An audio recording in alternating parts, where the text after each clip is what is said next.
سیلابی ریلے میں پھنسے افراد کو بچانے والے ڈرائیور کی وزیر اعظم سے ملاقات۔ شہباز شریف کا اپنی جان کی پرواہ کیے بغیر لوگوں کی جان بچانے والے ایگزیکیوٹر ڈرائیور کے لیے 25 لاکھ انعام کا اعلان۔ بلوچستان کے علاقے قلعہ عبداللہ میں سیلابی ریلے میں پھنسے افراد کی جان بچانے والے ڈرائیور محبوب اللہ کی وزیر اعظم سے ملاقات۔ شہباز شریف کا اپنی جان کی پرواہ کیے بغیر لوگوں کی جان بچانے والے ایگزیکیوٹر ڈرائیور کے لیے 25 لاکھ کا انعام۔ وزیر اعظم ہاؤس آمد پر محب اللہ کو خوش آمدید کہا گیا اور ان کے انسانی جانوں کو بچانے کے جذبے کو سراہا گیا۔ وفاقی وزیر اطلاعات و نشریات عطاء اللہ تارڑ، وفاقی وزیر تجارت جام کمال خان، وزیر مملکت برائے انفارمیشن ٹیکنالوجی شیزہ فاطمہ، خواجہ چیئرمین وزیر اعظم یوتھ پروگرام رانا مشہور احمد خان، وزیر اعظم کی کوآرڈینیٹر برائے ماحولیاتی تبدیلی رومینہ خورشید عالم اور متعلقہ اعلیٰ حکام بھی اس موقع پر موجود تھے۔ واقعات جو ہیں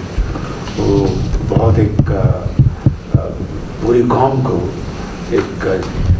نیا جذبہ، نیا ولولہ دیتے ہیں۔ مردی ډیر شکریہ ادا کو زموږ نه په سوچ کې دا ځای ولو نه موږ دا ځای راتللی سو موږ الله راوستو دې ځای موږ د ګردو ډیر شکریہ ادا کو د ګرد پاکستان شکریہ ادا کو دا په خپله ده چې دا ډېره مهرباني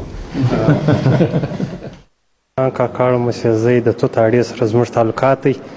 موږ د الله سره ډېره شکریہ ادا کوو چې موږ د الله په مهرباني سره تر دې ځای راورسېدو دوی ډېره زموږ په عزت یې موږ ته وکتل موږ ته انعامات 25 لک روپۍ چیک راکړي موږ د دوی ډېر کور ودانۍ وایو والله دې پاکستان ته نور بری ورکړي چې مخ ته ولاړ شي موږ د دوی سره ډېر خوشحاله یو والله دې د دوی سم خوشحاله شي زموږ دا یقین نه ولو چې د وزیر اعظم سره به میلاویږو موږ د وزیر اعظم صاحب سره میلاو شو موږ د دوی ډېره شکریہ ادا کوو چې موږ د الله په مهرباني سره د ده سره ملاقات وکړي موږ